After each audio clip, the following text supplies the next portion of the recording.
Hello. जी student आ गए हो आप? जी साइको सर। जी वालेकुम सलाम। अच्छा स्टार्ट करते हैं। हम्म, क्या आप ये स्लाइड्स आप देखिएगा और मुझे बताते जाइएगा जो मैंने आपको डिस्कस की होगी। वो मुझे भी अब भूल गया कि मैंने पिछले ही आपको क्या पढ़ाया था। मेरे हिसाब से ना ये रह गई थी आपकी स्लाइड्स, इनको हमने डिस्कस करना था। ओके। तो सबसे पहले इसे देख लेते हैं। ये तो नहीं हमने डिस्कस किया ना, रीडायरेक्ट? नहीं ये नहीं किया, लेकिन हमने ये किया हुआ है फोर ओ फोर एरर और एज। 404 किया हुआ है। जी जी वो किया हुआ है। ओके इसे बंद कर देते हैं। और HTTP और HTTPS भी नहीं किया ना? ये भी किया हुआ है। ये भी किया है, ठीक है इसे बंद हाँ कर जी। देते हैं। चलो मेरा ख्याल है ये नहीं किए होंगे बाकी के, है ना? नहीं ये नहीं किया हुआ है। ठीक ठीक है। तो अब हम ना यहाँ से स्टार्ट करते हैं। अच्छा इससे पहले ना हम लोगों ने पढ़ा था एक कैनोनिकल। हाँ जी। कैनोनिकल याद है आपको? मैंने शुरू में करवाया था आपको, मेरा ख्याल है शायद ऑनलाइन ही करवाया था। जी इसके साथ ही कराया था हमने। हाँ एच तो टी पी के साथ। कैनोनिकल बेसिकली, कैनोनिकल क्या होता है कि हम क्रॉलर को रिट्रैक्ट कर रहे होते हैं।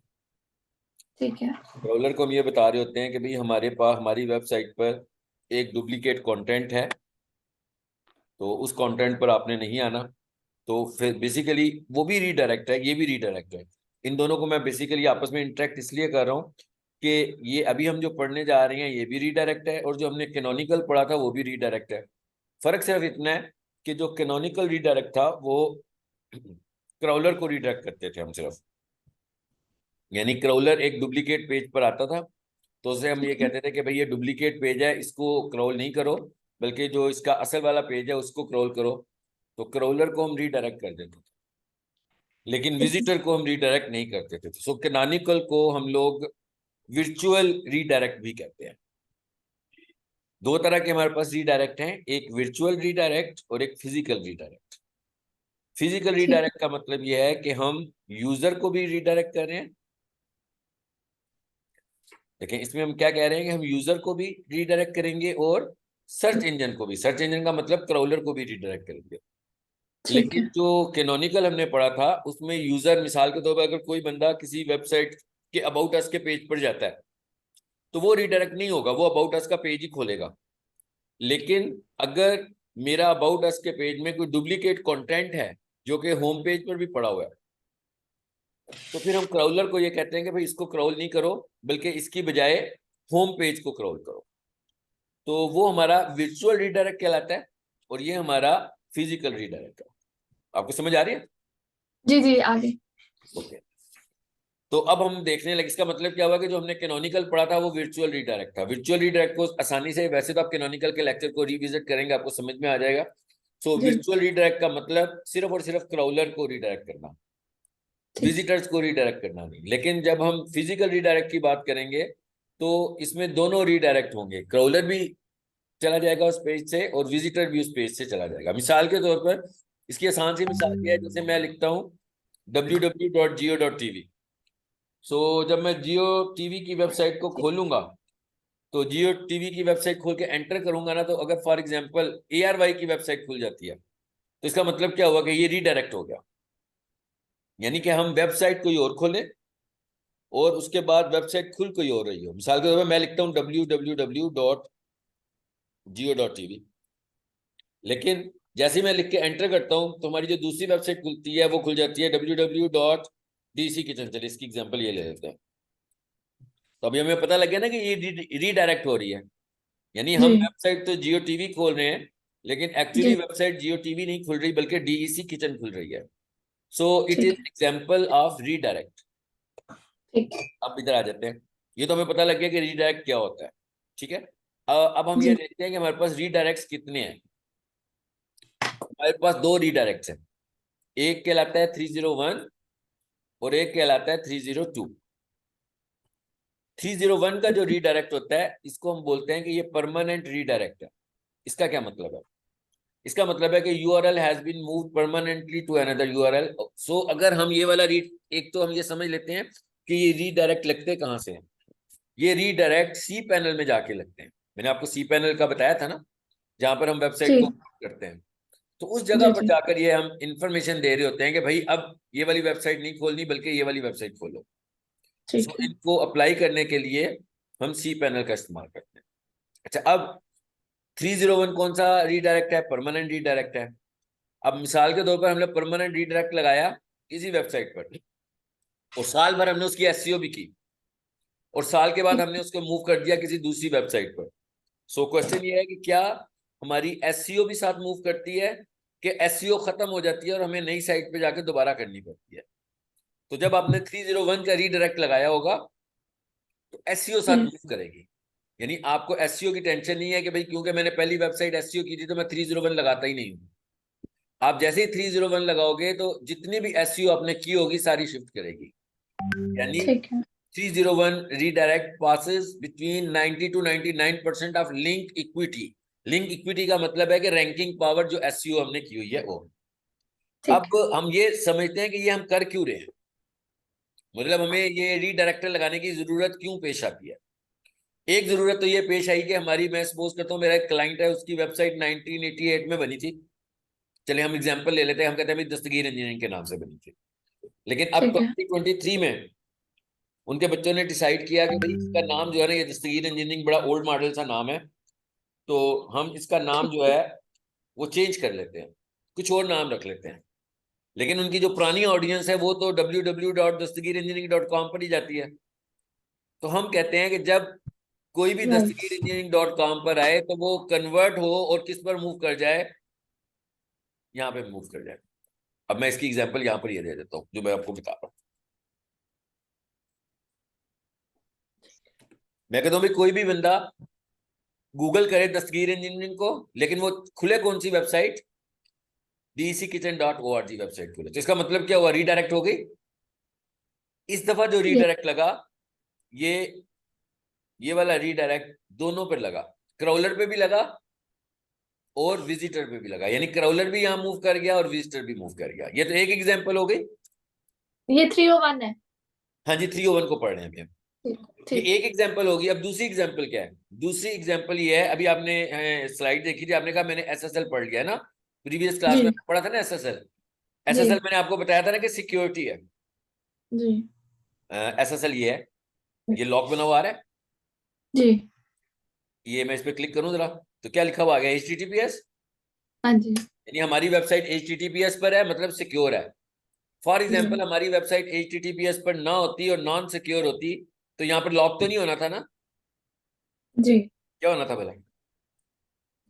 कुछ भी नहीं होना था, HTTP होना था। HTTP होना था। इधर आए जरा, यहाँ पर HTTP वाली फाइल को खोलें, क्या होना था यहाँ पे देखते हैं। ये होना था, क्या लिखा हुआ है, ठीक है, नॉट नॉट सिक्योर। सिक्योर। यानी इसका क्या मतलब है कि ये वाली वेबसाइट सिक्योर नहीं है, मतलब ये वाली वेबसाइट SSL प्रोटेक्टेड नहीं है। SSL भी हम होस्टिंग कम, जैसे हम होस्टिंग परचेज करते हैं इसी तरह हम SSL भी परचेज करते हैं। और जब हम होस्टिंग परचेज कर रहे होते हैं तो उस टाइम उसके पैकेज में ये साथ ही वो अटैच कर देते हैं। ठीक है, अब आ जाए वापस टॉपिक पर। अब हम सपोज करते हैं कि मैंने ना 2 साल पहले वेबसाइट ली थी, तो मेरी वेबसाइट चल रही थी इस तरह।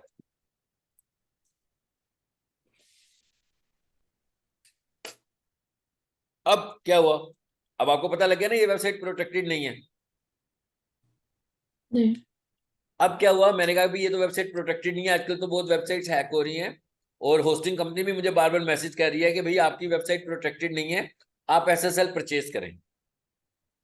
सो अब मैंने कहा भाई मैं SSL भी परचेज कर लेता हूँ, तो अब मैंने क्या किया, SSL परचेज की। और जब मैंने SSL परचेज की तो इसे कहाँ जाना चाहिए, HTTPS पर जाना चाहिए। तो अब मेरी जी वेबसाइट का एड्रेस ये बन गया। अब आप देखिए क्या हुआ बेसिकली, फिर 2 URL हो गए, जी एक पुराना URL है और एक नया URL। अब मैं ये कहूंगा कि भाई अब मैंने क्योंकि SSL परचेज किया है तो अब क्या करो, इस पर 301 अप्लाई कर दो। यानी कोई भी बंदा अगर HTTP भी लिखेगा, नॉन सिक्योर वेबसाइट भी लिखेगा, तो एक्चुअली उसने कहां पे जाना है, HTTPS पर। ये हमारे पास एक और एग्जांपल आ गई कि हमें 301 क्यों लगाना है। समझ आया बात आपको? पॉइंट समझ में आया हम्म, आपको? नहीं सर, हम जब भी लेंगे हम 301 अप्लाई करेंगे। हाँ जी, वो भी मैं आपको होस्टिंग खोलकर दिखाता हूँ। अच्छा। वो अप्लाई कैसे ठीक। करना है वो तो एक अलग इशू है ना। अच्छा ठीक अभी है, हम ये कह ठीक है, रहे हैं, ठीक। हम कह रहे हैं भैया हमने एसएसएल खरीद ली है। एसएसएल खरीदने से ऑटोमेटिकली प्रोटेक्टेड नहीं होगी फिर। बेशक वो एसएसएल इंस्टॉल हो भी गई है मेरी होस्टिंग में, उसके बाद मुझे इसे अप्लाई भी करना है। ठीक है। और मैं खुद बताऊंगा जाकर कि भाई ये मेरी वेबसाइट है जो HTTP के साथ है, अब इसको कर दो HTTPS यूजिंग 301। 301 का क्या मतलब है कि परमानेंट है, मतलब ऐसा नहीं है कि ये टेम्परेरी है, एक दफा कर दिया बस हो गया। सर तो आपने मुझे कहा था कि होस्टिंग कंपनी खुद ही करती है ना, होस्टिंग जब हम कंपनी SSL एसएसएल इंस्टॉल करती है, ठीक है। इंस्टॉल करती है। हाँ जी, ठीक है। होस्टिंग कंपनी ने एसएसएल इंस्टॉल कर दिया, अप्लाई तो नहीं किया ना। अच्छा, हाँ, तो आप अप्लाई जब हमने। फर्स्ट टाइम वेबसाइट खरीदोगे, ठीक है।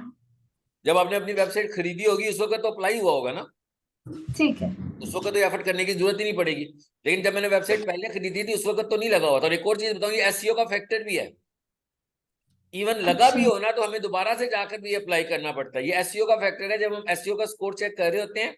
तो अगर हमने सी पैनल से इसको लगाया नहीं होगा तो हमें एसईओ बता रही होगी कि भाई आपकी जो HTTPS है वो अप्लाई नहीं है। ठीक है।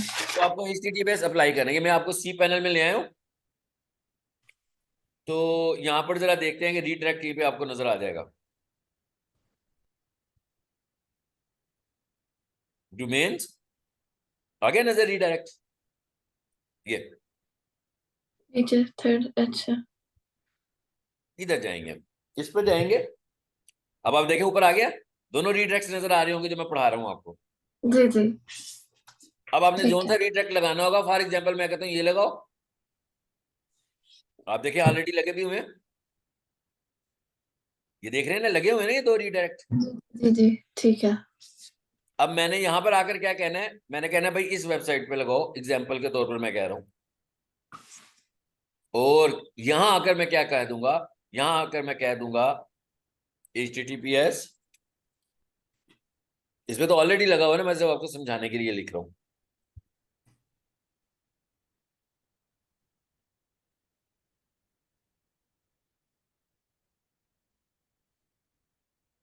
ठीक है, लिखा गया।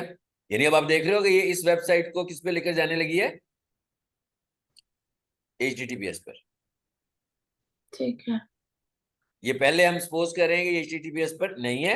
उसके बाद क्या कहता है, कहता है redirect with or without www। मैं इसको ऑन किया हुआ है क्योंकि www से लिखे या उसके बगैर लिखे, दोनों सूरतों में से HTTPS पे ले जाओ। उसके ठीक बाद है। आगे एक और ऑप्शन भी दे रहा है, वो वाइल्ड कार्ड की। सो मैं कहता हूँ इट्स ओके एनीवेज, अगर कोई बंदा सिर्फ अल्लामा शफात रसूल लिखे तो भी यूं ही कर दो, ठीक है। ठीक है।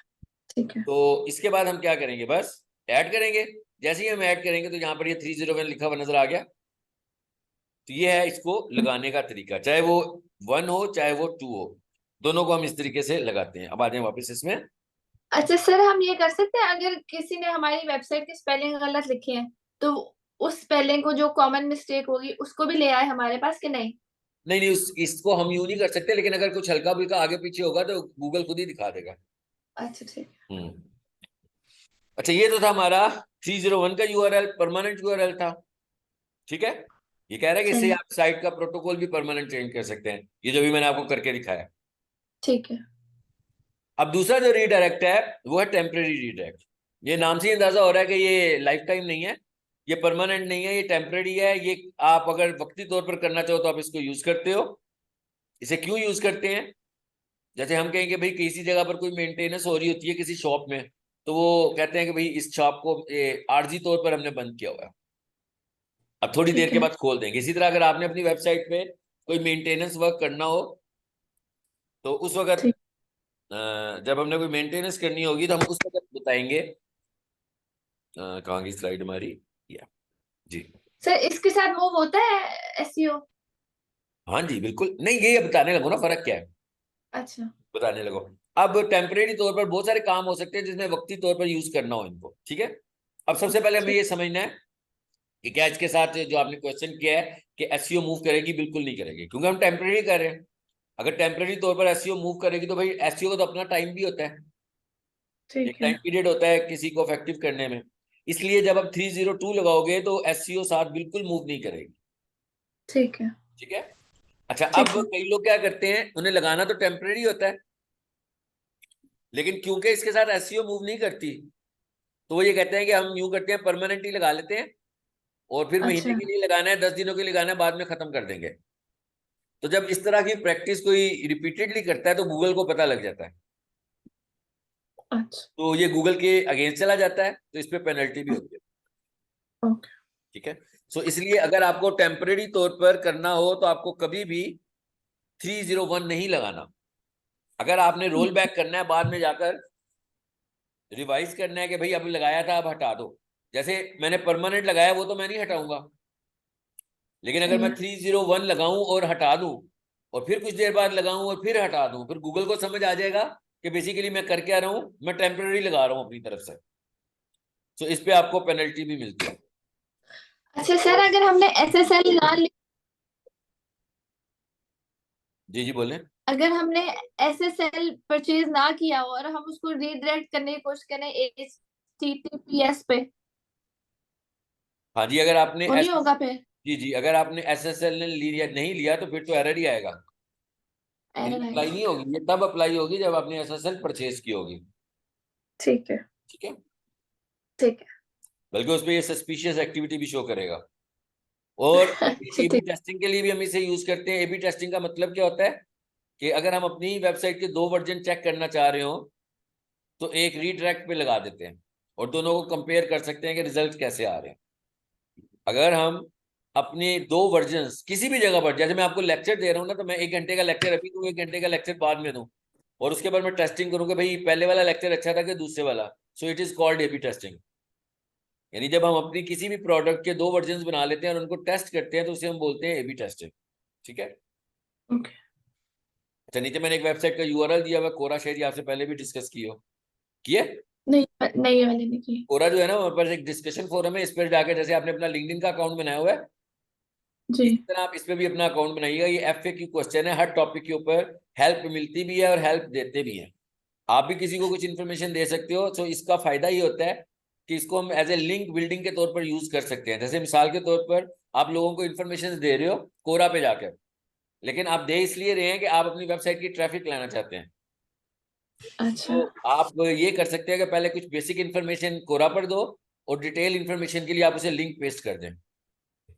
सो इसका भी जो रैंक अथॉरिटी है वो फेसबुक की तरह की है, बहुत हैवी है। सो इसको हमें यूज करना चाहिए। अच्छा। ये डिस्कशन ठीक। फोरम है, और ठीक है। यूनिवर्सल डिस्कशन फोरम है। ये कोई डिजिटल मार्केटिंग के लिए नहीं है, ये मुख्तलिफ प्लेटफॉर्म्स के लिए। ठीक हो गया। ओके। अच्छा, ये तो हो गया हमारा रीडायरेक्ट। ठीक है। अब सर, एबी टेस्टिंग हम कहाँ यूज करते हैं वैसे, ये वाली? एबी सिर्फ टेस्टिंग इसलिए वहां कि यूज हमारी। करते हैं जैसे अभी आपने एसईओ की एक तरीके से और फिर आपने एसईओ की दूसरे तरीके से, तो आप दोनों को टेस्ट करना चाह रहे हैं कि भी ज्यादा अच्छा ठीक। रिजल्ट कौन सा दे रही है। ठीक है। ये किया था हमने, किया था। इसे बंद कर दूं। जी जी। अच्छा, अब आगे आगे स्कीमा। स्कीमा मुझे लगता है पढ़ा था, हमने पढ़ा था कि नहीं पढ़ा था? नहीं नहीं, नहीं पढ़ा। तो नहीं पड़ा। नहीं। ठीक है। अच्छा, स्कीमा क्या चीज होती है? स्कीमा बेसिकली तो नाम से ही में अंदाजा हो रहा है कि ये कोई वेब गूगल की अपनी ऑप्शन नहीं है। ठीक है। ठीक है। Schema markup found at schema.org, यानी कि एक थर्ड पार्टी टूल है। स्कीमा के नाम से एक वेबसाइट है, वहां जाकर हम स्कीमा लगाते हैं। और स्कीमा है क्या? बेसिकली आपकी वेबसाइट की इनहेंस डिस्क्रिप्शन है। इनहेंस डिस्क्रिप्शन का क्या मतलब है कि हम अपनी वेबसाइट के साथ कुछ और चीजें ऐसी अटैच कर देते हैं जिससे क्राउलर को हमारी वेबसाइट के मुतालिक डिटेल से पता लगे।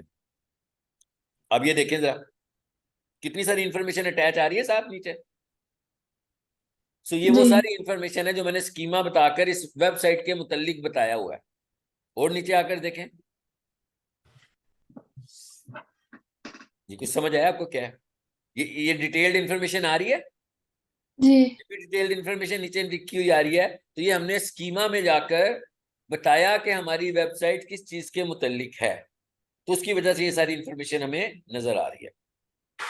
तो ये हमारी वेबसाइट खुद नहीं बताती?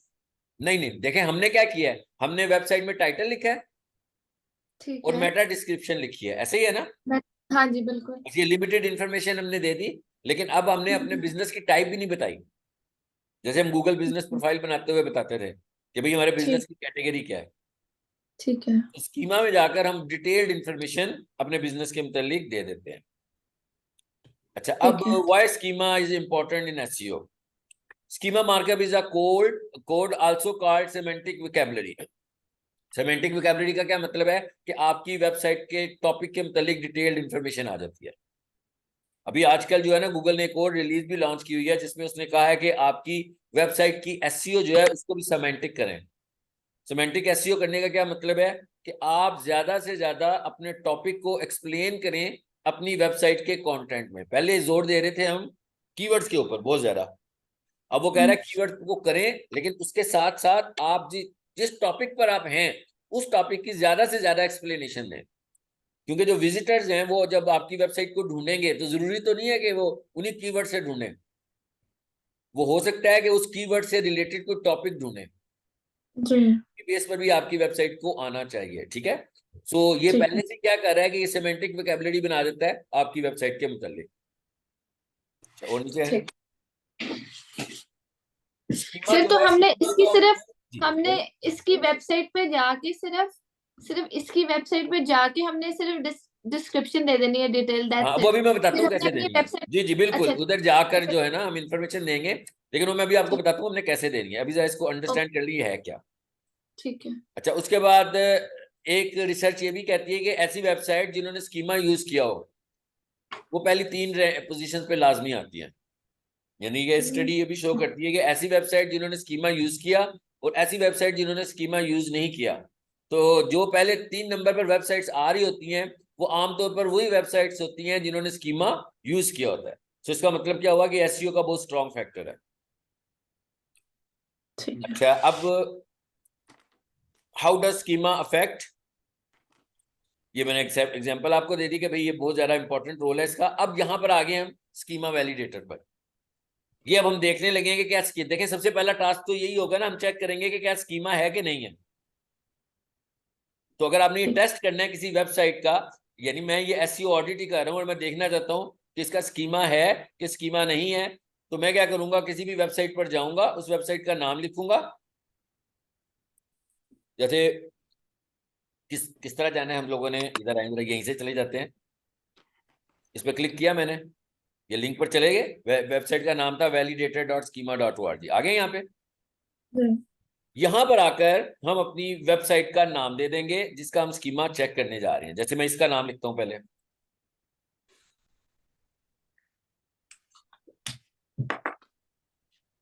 जी ये लिखा मैंने, रन टेस्ट।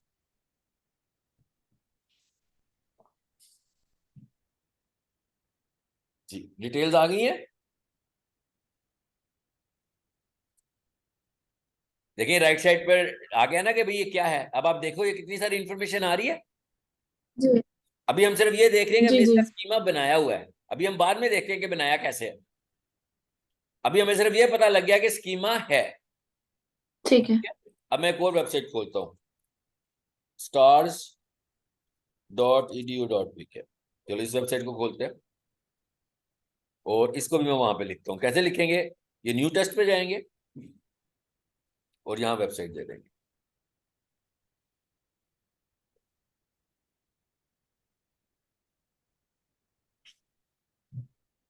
क्या कहता है,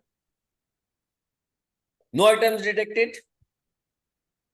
इसका मतलब क्या हुआ कि इसका स्कीमा नहीं है। नहीं है। ठीक है, सो ये तो टेस्ट करने का तरीका हो गया। ठीक है। यानी जब मैं किसी वेबसाइट की एसईओ करूंगा तो मैं हर चीज को अलग अलग टेस्ट कर रहा होता हूँ। अब ठीक हम है। इधर आ जाते हैं और दूसरे ऑप्शन पे क्या लिखा हुआ है, हाउ टू क्रिएट स्कीमा। अब पहले हमने ठीक देखा है। चेक कैसे करने हैं, अब हम कह रहे हैं बनाना कैसे। ये रैंक रेंजर की वेबसाइट है, यहां से बनाओगे आप। इस पे क्लिक करें,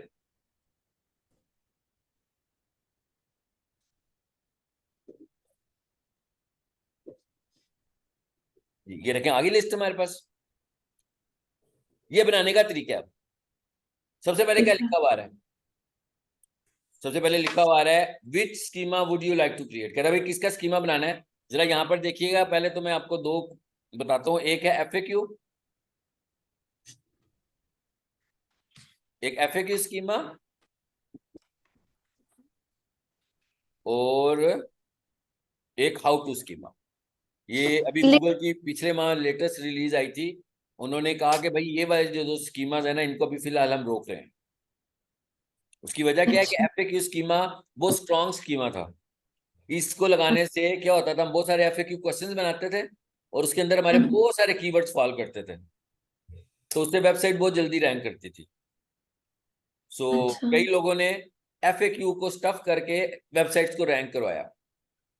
तो ओके। गूगल ने कहा भाई ये अब मैं नहीं दूंगा एफएक्यू आपको। और दूसरा क्या है, हाउ टू। तो ये दो उसने हम्म, बंद कर दिए, लेकिन जो गवर्नमेंट ऑर्गेनाइजेशन है उसके साथ उसने इनको बंद नहीं किया। कहता है अगर ओके। आपकी गवर्नमेंट वेबसाइट्स हैं या हेल्थ की वेबसाइट है तो उस पर ये ठीक है, लेकिन बाकियों के ऊपर आप इन दो को अब नहीं लगाएंगे, लगाएंगे तो कोई आपको फायदा नहीं होगा अगर आप किसी और वेबसाइट पे इसको लगाते हैं, ठीक है। तो बाकी के जितने भी स्कीमाज हैं वो सब ठीक हैं। अब फॉर एग्जांपल जैसे हम कहीं स्टार्स अकेडमी है या पीक सॉल्यूशंस कॉलेज है, तो इसको हम लोकल बिजनेस का स्कीमा भी लगा सकते हैं और इसको हम ऑर्गेनाइजेशन का स्कीमा भी लगा सकते हैं। जैसे कोई एसईओ ई कॉमर्स की वेबसाइट है तो उसको हम प्रोडक्ट का स्कीमा लगा सकते हैं, ठीक है। फॉर एग्जाम्पल हम एक एग्जाम्पल करते हैं लोकल बिजनेस की, इस पर आ जाते हैं। अब आप देखें यहाँ से मैं डाटा प्रोवाइड कर रहा हूँ ठीक है। और स्कीमा खुद ब खुद क्रिएट हो रहा है, ऐसे ही है ना। हम्म, ये देखें लेफ्ट साइड पर वहां पर डाटा की ऑप्शन आ गई है सारी, कि यहाँ से हम डाटा प्रोवाइड करेंगे और यहाँ पर स्कीमा खुद ब खुद जनरेट होगा। ओके। इस पे आए हम। ठीक है। मिसाल के तौर पर मैंने यहाँ पर आकर लिख दिया, यहाँ पर अपना नाम तो नहीं लिखूंगा, यहाँ पर वेबसाइट का नाम लिखूंगा स्टार्स एकेडमी। फॉर एग्जाम्पल मैं इसका स्कीमा बना रहा हूँ, सपोज कर ले लाहौर। अच्छा चलिए मैंने दे दिया, जरा टाइम मेरा बच गया। क्या कहता भाई ये यूआरएल तो नहीं है ना आपका, इमेज। इमेज यूआरएल का क्या मतलब है, फॉर एग्जाम्पल अगर मेरी ये वेबसाइट है तो मेरा जो इमेज यूआरएल है वो ये होगा। सो वो मैंने जो इसे लेफ्ट पे है। जी, कि इमेजेस कहाँ पड़े हुए हैं आपके ना, हम्म, तो मैं यहाँ लाकर इसको पेस्ट कर देता हूँ। आ गया। ये मिटा दें, ये तो यूआरएल ही नहीं है लेकिन ये ऑप्शनल है, मैं इसको छोड़ देता हूँ। ठीक है। आगे क्या आ गया, फिर यूआरएल पूछ रहा है, ये अब आपसे वेबसाइट का यूआरएल पूछ रहा है। ठीक ये है। मैंने वेबसाइट का यूआरएल दे दिया, फिर आगे क्या पूछ रहा है, मोबाइल नंबर। उसके बाद ठीक कह है। रहा है आप जो प्रोडक्ट्स दे रहे हैं उसकी प्राइस रेंज क्या है। देखिए कितनी सारी इंफॉर्मेशन मांग रहा है। ये सारी इंफॉर्मेशन विजिटर के लिए नहीं मांग रहा, ये इंफॉर्मेशन मांग रहा है वो क्रॉलर के लिए।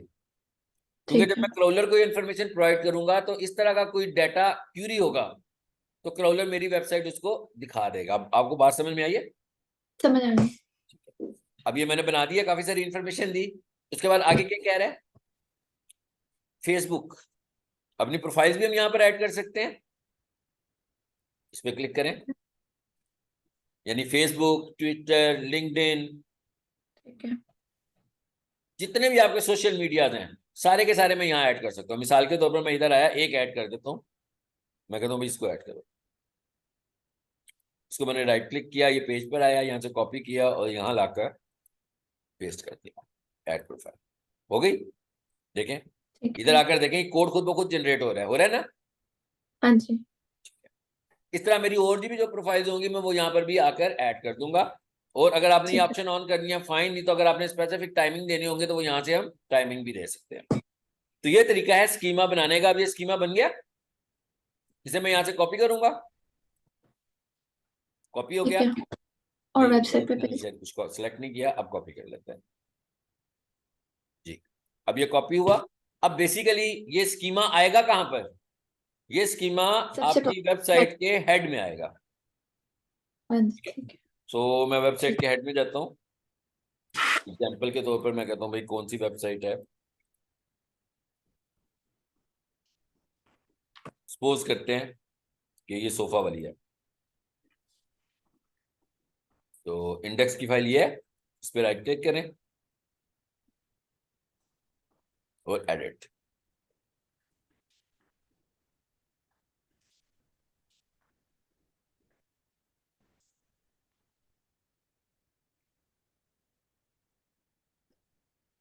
तो सिर्फ सिर्फ इतना पोर्शन करना है, या वो थोड़े सारे वाले सारे पार्ट्स करने हैं उसके? नहीं नहीं, हमने नहीं, आपको आपने खुद से अब डिसाइड करना है कि आपकी अच्छा, वेबसाइट के मतलब कहाँ कहाँ इंफॉर्मेशन है जो होनी चाहिए। ठीक है, ठीक है, वो ठीक सारा है, डाटा देंगे आप। अभी तो मैंने ठीक समझाने है, के लिए सिर्फ एक सोशल प्रोफाइल ऐड किया ठीक है। है, ठीक है, और हमने यहाँ से सबसे पहले जो मैंने चूज किया था एजुकेशन बिजनेस, वो क्या था, हमारे ठीक है, बिजनेस की टाइप थी। वो भी हम खुद ठीक है, से सिलेक्ट करेंगे कि हमारे बिजनेस की टाइप क्या है। देखिए मैंने ठीक यहाँ है, पे लाकर पेस्ट कर दिया, आ गया सारा कोड। जी, या आखिर में वो आ गया जो मैंने बताया था। ये अब मैंने क्या किया है, बेसिकली ये स्कीमा ऐड कर दिया। इस फाइल को सेव करूंगा। इसका मतलब क्या हुआ, स्कीमा हमारी वेबसाइट के साथ शामिल हो गया। जो ये तरीका होता है स्कीमा को ऐड करने का। ये जो स्कीमा है ये टेक्निकल एसईओ फैक्टर भी है और ऑन साइट भी है, क्योंकि वेबसाइट के ऊपर लगा रहे हैं ना। जी, जी, ठीक है, अब आ जाते हैं वापस स्लाइड। चलिए, ये वाली स्लाइड भी हो गई है हमारी, ये वाली स्लाइड भी हो गई है। और अब जरा टेक्निकल एसईओ को एक दफा गो थ्रू करते हैं और कुछ चीजों को जरा समझते हैं। ये हमारा आखिरी टॉपिक है इसमें। सबसे पहले तो ये देखें ये क्या चीज है, ये समझ लें, फिर मैं आगे आके बताऊंगा ये क्या चीज है। ये मैंने ना एक मोबाइल की तस्वीर दिखाई हुई है। ठीक है, और इसके आगे लिखा हुआ आ रहा है अबव द फोल्ड कंटेंट। इसका मतलब क्या है? इसका मतलब यह है कि जब आप कोई वेबसाइट खोलते हो, तो जैसे ही वेबसाइट खुलती है तो वो आपकी जो मोबाइल की स्क्रीन है ठीक है, उसके ऊपर फिट हो जाती है, ऐसे ही है ना। लेकिन मोबाइल की एक ऐसे हाइट है है ना, जी, उसके नीचे भी तो आपकी वेबसाइट का कंटेंट होता है। जी, तो आप उसे ड्रैग करके नीचे ले जाते हो, ऐसे ही है। आपको समझ आई मैंने क्या कहा है? जी, जी, मैं कह रहा हूँ मेरे हाथ में जी, जी, मोबाइल समझ पकड़ा आ हुआ गया। है, मैंने एक वेबसाइट खोली है, पूरी वेबसाइट मेरे मोबाइल पे खुल गई है, ठीक है। सही है, लेकिन सारी वेबसाइट एक ठीक स्क्रीन है, पे तो नहीं पूरी आ रही। तो मैं क्या ठीक करूंगा, है, ड्रैग वेबसाइट का करके नीचे ऊपर वाला करके हिस्सा देखने रखेंगे। के लिए हम ड्रैग करेंगे ना। आप मोबाइल को राइट, ड्रैग करते हो ना। हाँ जी, हाँ जी, समझ आ गई सर। समझ आ गई, मैं आपके पास नहीं हूं इसलिए मैं आपको ये दिखा नहीं सकता हूँ। मतलब ड्रैग करने का क्या मतलब है कि जैसे मैंने अच्छा, वेबसाइट खोली है, वेबसाइट का जी, बिल्कुल आखिरी वाला हिस्सा जो है उसके फिर मैं फिर ड्रैग करता हूँ, फिर एक और पेज खुल जाता है, फिर ड्रैग करता हूँ, फिर तीसरा पेज खुल जाता है। इसको मैं बात सही है, इसकी बात कर रहा हूँ, ठीक है। सो इट इज कॉल्ड ठीक है, अबव द फोल्ड कंटेंट। यानी जब आप किसी वेबसाइट को खोलोगे तो वो ये कह रहा है कि जो स्क्रीन आपको नजर आ रही होती है इसको हम बोलते हैं अबव द फोल्ड कंटेंट। ये एग्जाम्पल में देखें अगर आप, तो ये नीचे भी कुछ नजर आ रहा है, ठीक है, ठीक है। इधर तक पहुंचने के लिए हम क्या करेंगे, स्लाइड करेंगे ना, राइट, ठीक है, ठीक है। फिर ये नजर आ जाएगा। लेकिन वो ये कह रहा है कि ये वाला जो कंटेंट है इसको हम क्या बोलते हैं, अबव द फोल्ड कंटेंट। ये मैंने क्यों बताया ये भी आगे जाके समझ आएगी आपको। अब आ जाते हैं इधर। इधर हमने बहुत सारी चीजें पहले से पढ़ ली हुई हैं, सिर्फ इसको गो थ्रू करेंगे एक दफा। जी। ठीक अगर आप अपनी वेबसाइट को रैंक कर रहे हो तो हमें किस चीज पर फोकस करना है, क्राउलेबिलिटी पर। है, यस, ये हमने शुरू से बात की थी, ये सब बातें वही हैं, सिर्फ इसको मैं स्क्रीन से गो थ्रू करने लगा एक दफा। ठीक क्राउलेबिलिटी है, का क्या मतलब है कि क्या आपकी वेबसाइट क्राउलेबल है कि नहीं है, जिसके लिए मैंने आपसे कहा था कि सबसे बड़ा फैक्टर क्या है कि एक तो हमने वो ब्लैक हैट टेक्निक्स यूज ना करें जो फेक टेक्निक्स हैं। दूसरा क्या है कि आपकी वेबसाइट डुप्लीकेट ना हो। अगर आपकी वेबसाइट डुप्लीकेट नहीं है इट्स मीन क्राउलेबल है। और अगर आपकी ठीक, वेबसाइट क्राउलेबल है तो इसका मतलब है वो इंडेक्स भी हो रही है, ठीक है। ठीक है, इसका मतलब क्या है, अपना नीचे आ जाए। इसका क्या मतलब है, कहता भी ये अगर आपकी वेबसाइट क्रॉल भी हो रही है और इंडेक्स भी हो रही है तो इन चीजों को आपने फोकस किया हुआ है।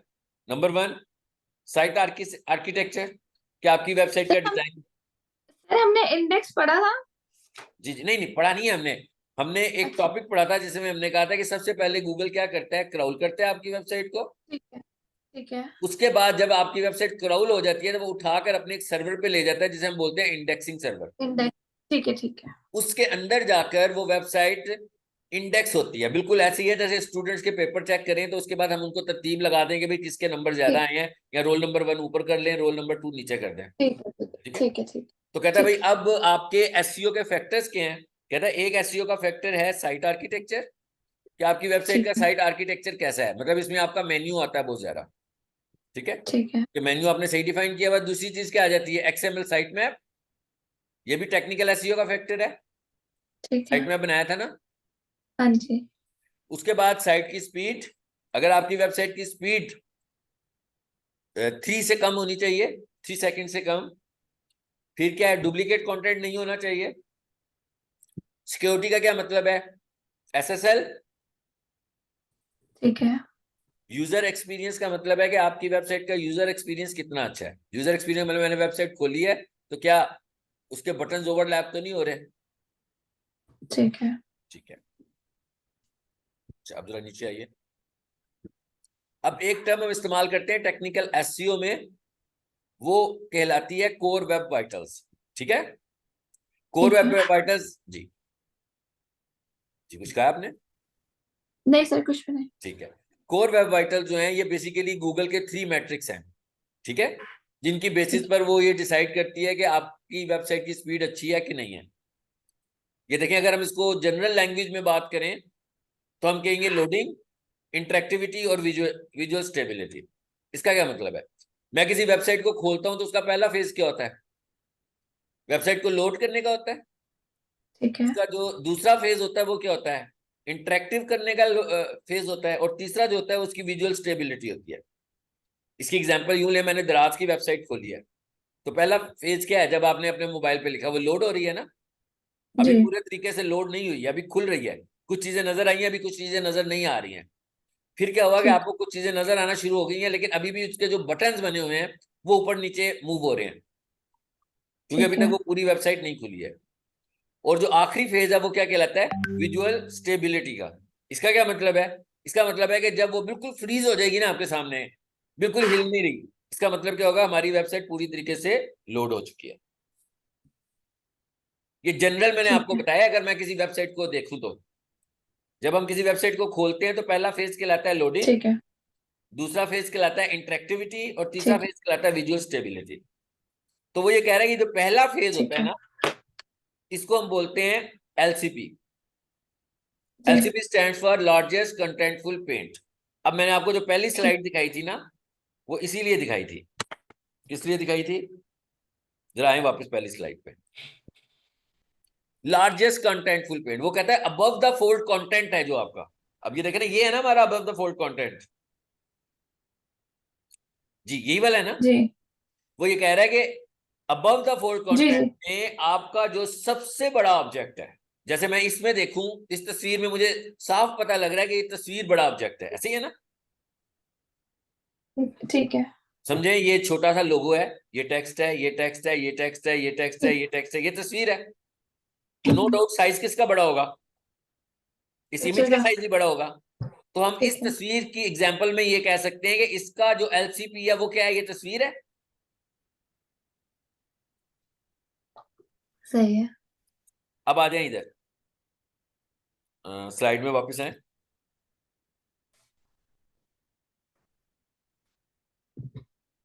वो क्या कहता है, कहता है ये वाला जो एलसीपी है आपका, ये कितना होना चाहिए, कितना होना चाहिए, 2.5 सेकेंड्स। इसका क्या मतलब, ओके। इसका मतलब ये हुआ कि भाई मेरी वेबसाइट जब लोड होती है, तो जब मैं अपनी वेबसाइट को लोड करता हूं, इसमें आ जाए, तो ये तस्वीर बड़ी है, सपोज कर लेते हैं, हम कहते हैं भाई ये वाली तस्वीर ना 1 MB की है, इसका साइज इतना है। जिसका मतलब क्या होगा कि ये ठीक है। तस्वीर लोड होने में ज्यादा टाइम लेगी। अगर ऑन द अदर हैंड मैं आपसे कहूं कि ये वाली तस्वीर जो है वो 80 KB की है, तो कम टाइम लेगी ना। हाँ जी। ठीक है। गूगल हमें यही कहता है कि आपके इमेजेस जो है वो 100 KB या इससे कम ही होने चाहिए, तभी आपकी वेबसाइट जल्दी लोड हो जाएगी। तो ये हो गया हमारा पहला पार्ट। ठीक है। तो कहता है भाई ये आपने चेक करना है ठीक है। कि ये 2.5 सेकेंड होना चाहिए। मैं आपको एक यूआरएल भेजूंगा जहां से हम अपनी वेबसाइट को ये चेक कर सकते हैं। अब एक और चीज याद रखिए कि जितनी चीजें इस वक्त हम देख रहे हैं, ये सारी चीजें रिलेटेड होंगी डेवलपर से। ठीक है। फॉर एग्जाम्पल वेबसाइट बड़े साइज की है, तो हम हम्म। डेवलपर्स ही कहेंगे ना कि इसकी स्पीड बहुत ज्यादा टाइम ले रही है लोड होने में, भाई ये सही है। 10 सेकंड ले रही है, जरा इसके एलिमेंट्स को छोटा करो। ठीक है। ठीक है। अब